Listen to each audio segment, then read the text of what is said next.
नमस्कार, मैं प्रिया राज। आप देख रहे हैं एक न्यूज 24। आपको बता दें, हम पार्टी से जीतन राम मांझी ने अब बिहार की राजनीति में बड़ा खेला करने वाले हैं, जिसके बाद से चर्चाएं अभी से तेज है। आपको याद होगा कि आने वाले 2 दिन पहले जिस तरह से दिल्ली विधानसभा चुनाव को लेकर के तैयारियों का जोर शोर से बातें उठ रही थी। इस बीच सीट बंटवारे के लेकर जैसी बातें सामने आई तो अब बिहार में भी सियासी गलियारों में हलचल तेज हो गई है। सीट बंटवारों की ये लड़ाई तब तक नहीं थमती जब तक सीट बंटवारे का रिजल्ट और परिणाम नहीं आ जाता है।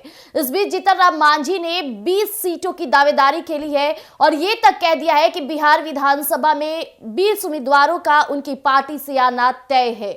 लेकिन इस बीच ये सवाल उठता है कि क्या बीजेपी उन्हें 20 सीट दे पाएगी। इस बीच एनडीए में भी कड़ा रुख देखा जा रहा है। एनडीए में भी हलचल तेज है। जहां हर कोई कई सीटों की मांग कर रहा है तो वहीं कुछ सीटों पर सिमटना उनके लिए खतरे से बाहर नहीं, और कहा जाए तो राजनीति में मुद्दों पर बोलने से बाहर नहीं। जिस तरह से जीतन राम मांझी दावा कर रहे हैं, इस बीच एनडीए के दिलीप जायसवाल जी ने एक बड़ी बात कह दी। उन्होंने कहा है कि सीट बंटवारे की लिस्ट जारी हो चुकी है, तय हो चुका है सब कुछ, किसी को संकोच करने की जरूरत नहीं है, सबको मन मुताबिक सीट दिया जाएगा। और इसके अनुसार उन्होंने ये भी तंज कसते कहा कि जितनी सीटों का लोग चर्चाएं कर रहे हैं उतना देना हमारे बस की बात नहीं है। जिसके बाद से सियासी में तो बवाल हुआ, लेकिन जीतन राम मांझी के जो 20 सीटों का दावा है उसमें कहीं ना कहीं उनकी रणनीति राजनीति फेल होती नजर आ रही है। इस बीच सबसे पहले मैं आपको बता दें कि ये डिमांड कैसी उठी और दिलीप जायसवाल के बयान के बाद से जीतन राम मांझी की तरफ से क्या बयान आए हैं।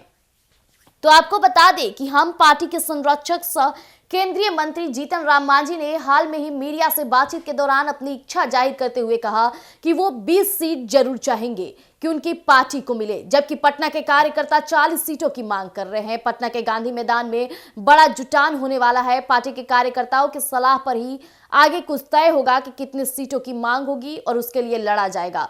तो वहीं जदयू के प्रदेश अध्यक्ष उमेश सिंह कुशवाहा ने बिहार के विकास में सरकार की योगदान का जिक्र किया है और सड़क और पुल आदि के काम गिनवाए। इस बीच एनडीए के कार्यकर्ताओं को आपस में समन्वय बनाकर संगठन को मजबूती के साथ लेकर चलना है।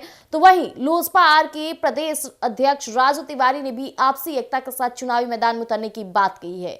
लेकिन इस बीच जहां जीतन राम मांझी की सीटों को लेकर बातें हो रही है, तो ये आपको बता दें कि मोतिहारी के ऐतिहासिक गांधी मैदान में पूर्वी चंपारण के एनडीए कार्यकर्ता सम्मेलन में नेताओं ने 2025 का चुनावी बिगुल फूका और मीडिया से बातचीत के दौरान ये भी तक कह दिया कि 20 सीटों की मांग से जुड़े सवालों का जवाब न देते हुए दिलीप जायसवाल ने भी ये बातें रखी और मीडिया से बातचीत के दौरान जो जीतन राम मांझी की पार्टी थी वो कई सीटों की मांगे कर रही है, ऐसा प्रतीत हो रहा है।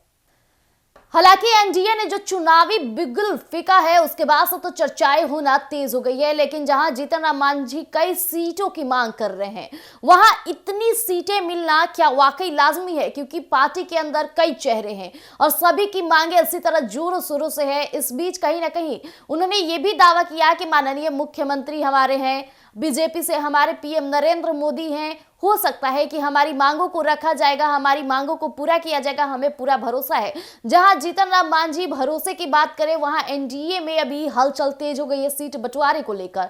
तो वही प्रदेश से दिलीप जायसवाल की तरफ से जो बयान आया है वो भी साफ तौर पर जाहिर करता है कि समस्या नहीं है, सीट बंटवारे की लिस्टिंग हो चुकी है, यानी जल्द ही ये परिणाम सामने होगा।